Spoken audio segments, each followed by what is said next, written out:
আসসালামু আলাইকুম। হেলোরেশনের পক্ষ থেকে সবাইকে জানাই আন্তরিক শুভেচ্ছা এবং ভালোবাসা। আজকে কথা বলবো সার্বিয়া নিয়ে, কথা বলবো হচ্ছে মন্টিনিগ্রো নিয়ে, কথা বলবো হচ্ছে আপনার ক্রোয়েশিয়া নিয়ে। অনেকদিন ভিডিও নিয়ে আসতে পারিনি। মোটামুটি ভিডিওটি দেখলে আপনি মোটামুটি একটা সার্বিয়া সম্পর্কে টোটাল বিস্তারিত আপনি বুঝতে পারবেন। আর সার্বিয়া নিয়ে আরো বিভিন্ন প্রশ্ন অনেকের আছে বা আমাকে বারবার কিন্তু আপনার ফোন করেছিল যে সার্বিয়া নিয়ে আসলে ভিডিও তৈরি করার জন্য। তো সার্বিয়া নিয়ে আসলে আপনি পুরোপুরি ভিডিওটা দেখলে সার্বিয়া নিয়ে সকল তথ্য কেন উঠাতে পারেনি সেগুলো আপনার এই ভিডিওর মাধ্যমে আসলে বুঝতে পারবেন। একদম শুরুতে আসি যে সার্বিয়ার পিপিজেড কি। অনেকে পিপিজেড নিয়ে প্রশ্ন করেছে যে পিপিজেডটা আসলে কি। পিপিজেডটা হচ্ছে ভ্যাকেন্সি ভ্যালিডেটেশন। আমি যদি পারি আমি হচ্ছে ডিসক্রিপশনে দিয়ে দিব অথবা পার্সোনালি আপনি নক দিলে ওই ডিটেলসটাও আপনাকে দিয়ে দিব। পিপিজেডটা হচ্ছে আপনার ইতালি যাবেন, ফ্রান্সে যাবেন, প্রত্যেকটা দেশেরই কিন্তু আপনার একই সিস্টেমে আছে। ওগুলো হয়তোবা এখন যারা নতুন কাজ করে তারা হয়তোবা এই নামগুলো নতুন শুনছে, বাট যারা আগে থেকে কাজ করে এই কাজগুলো কিন্তু তারা আগে থেকেই জানে।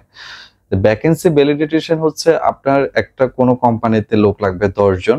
এটা হচ্ছে আপনার মিনিস্ট্রি থেকে মানে থানা থেকে আপনার অ্যাপ্রুভাল করিয়ে ওই ভ্যাকেন্সি নির্দিষ্ট ভ্যাকেন্সির উপরে কিন্তু আপনার লোক যেতে হবে। কিন্তু আগে নন সেনজেনের ক্ষেত্রে যেটা হতো আপনার দেখা যায় একটা কোম্পানিতে লোক লাগবে 10 জন, কিন্তু আপনার ওইখানে লোক আপনার 100 জনের জন্য আপনার কিন্তু পারমিট নিয়ে আসতো। তো এটা পরবর্তীতে পিপিজেড যে সিস্টেম ফেব্রুয়ারি যে 15 তারিখে এই সিস্টেমটা কিন্তু আপনার চালু হয়েছে। সো এটার পর থেকে আপনার যতগুলো বর্তমানে পারমিট আসছে পিপিজেড এর এই হচ্ছে বিষয়। পিপিজেড আসলে অনেক বড় কোনো বিষয় না। পিপিজেড হচ্ছে জাস্ট আপনার ভ্যাকেন্সি ওখানে কোটা কয়টা খালি আছে এই কোঠা অনুযায়ী ওইখানে লোক নেবে, এতটুকুই।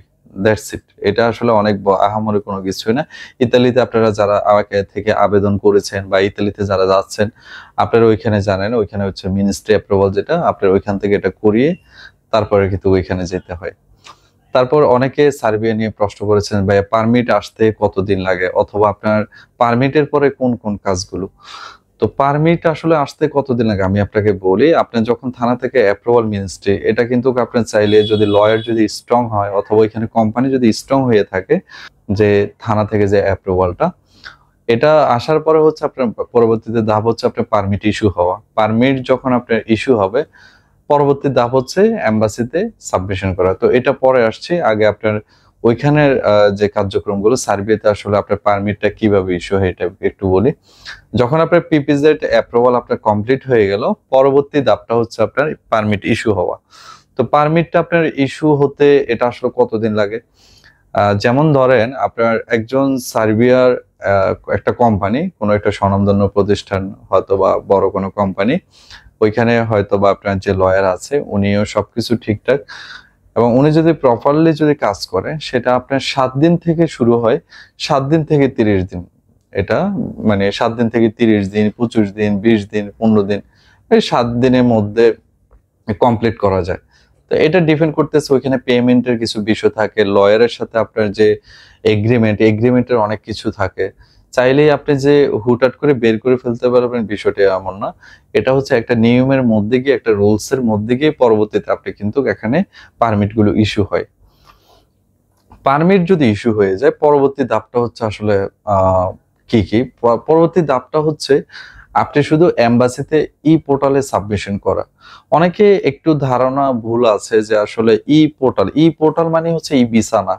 এটা হচ্ছে গভর্নমেন্টের একটা e portal welcome to Serbia gov.rs। এই হচ্ছে আপনার যে সাইটটা আছে একটা মাত্র সাইটে আছে যেটা হচ্ছে সরাসরি আপনার এমবাসির। এই সাইটের মধ্যে হচ্ছে ওইখানে আপনার লগ ইন করে এটা হচ্ছে হয়তোবা কোম্পানি দায়িত্ব নিয়ে নেয় অথবা কোনো যদি মাধ্যম হয়ে কাজ করে ওই এজেন্সি অথবা ওই এজেন্টের দায়িত্ব নিয়ে নেয়।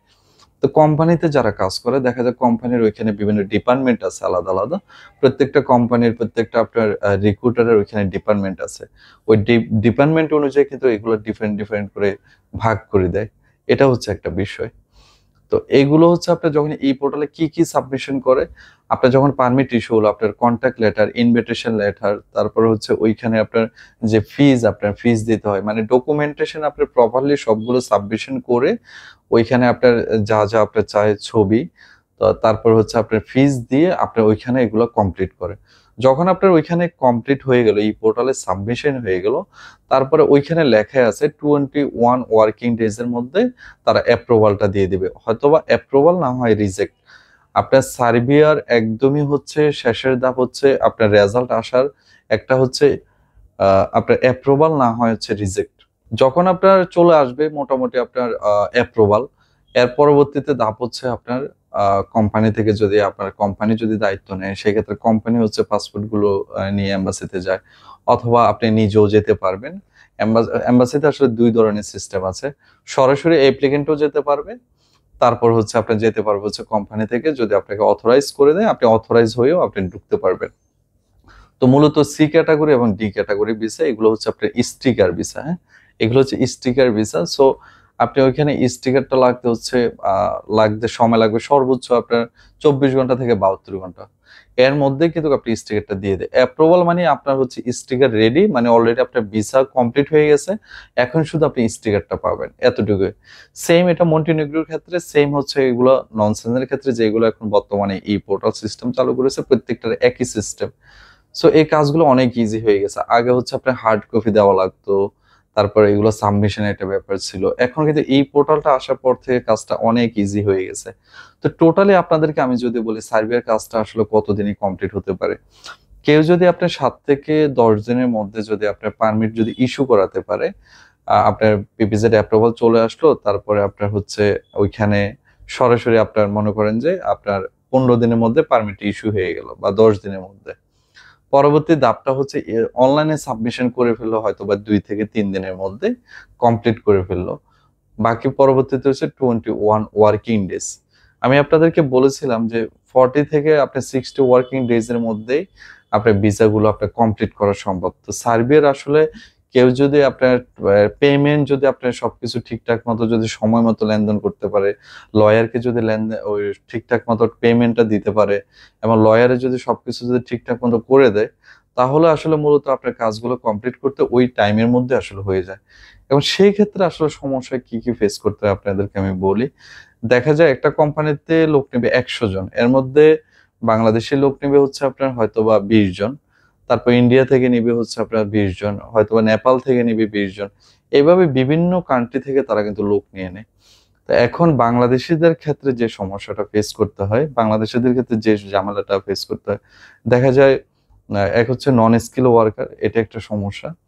তো এখন দক্ষ লোক ছাড়া যখন আপনার ওইখানে যাওয়ার পরে যদি আবার লোক যদি চলে যায়, সেক্ষেত্রে বিশাল একটা আপনার দেখা যায় কোম্পানিরও লস হয়, এবং হচ্ছে লয়ারের উপরও জরিমানা করে দেয়, এবং লয়াররা হচ্ছে আপনার যাদের হচ্ছে যে এজেন্সি বা যে এজেন্টদের সাথে আপনার কাজ করে, তাদের উপরেও কিন্তু পরবর্তী তার ভ্যাকেন্সি গুলো বাদ দিয়ে দেয়, এবং হচ্ছে আপনার ওইখানে জরিমানা গুনতে হয়। এটা কিন্তু অনেক বড় একটা সমস্যা।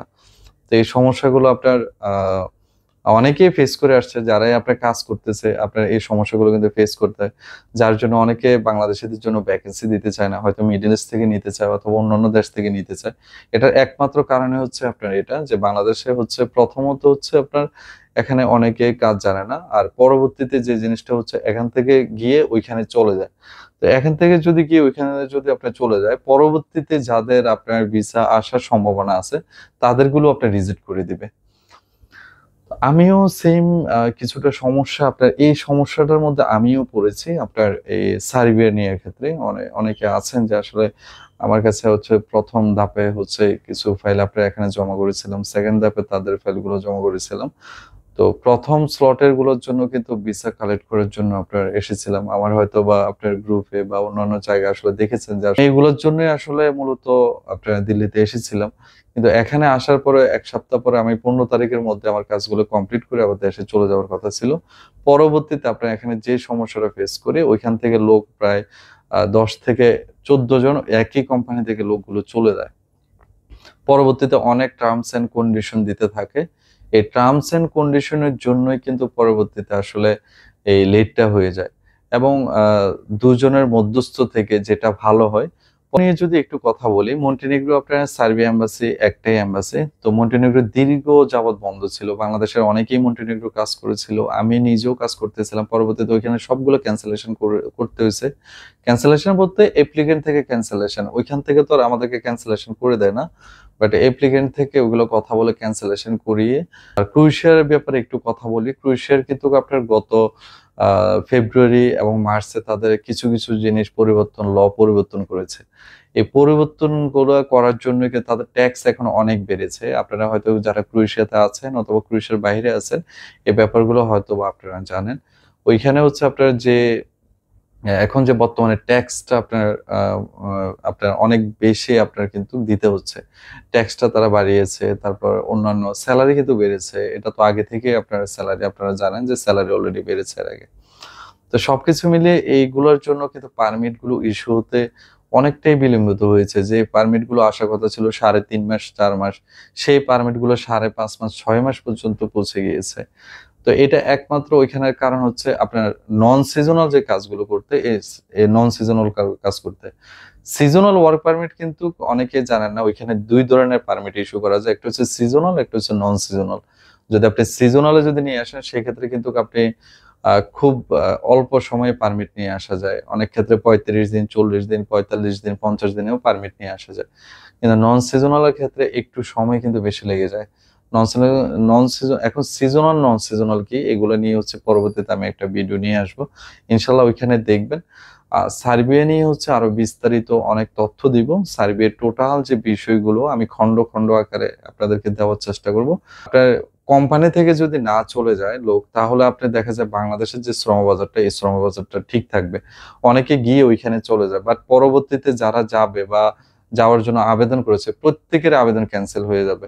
এই ব্যাপারগুলো আগেও আপনারা রোমানিয়াতে দেখেছেন, ইতালিতেও এই কাহিনী দেখেছেন। ইতালিতে অলরেডি কিন্তু বাংলাদেশের black list, Bangladesh already black list, Portugal বাংলাদেশের জন্য ব্ল্যাক লিস্ট করে দিয়েছে।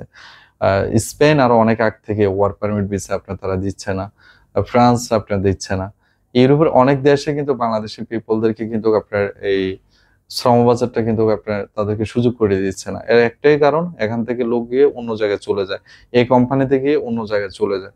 তো এটা এই সমস্যাগুলোর জন্য আসলে ফেস করে তারপরে আসলে সামনের দিকে আগাতে হয়। তো সেই জন্য আসলে অনেক সময় কাজের ক্ষেত্রে অনেক সমস্যা হয়ে যায়।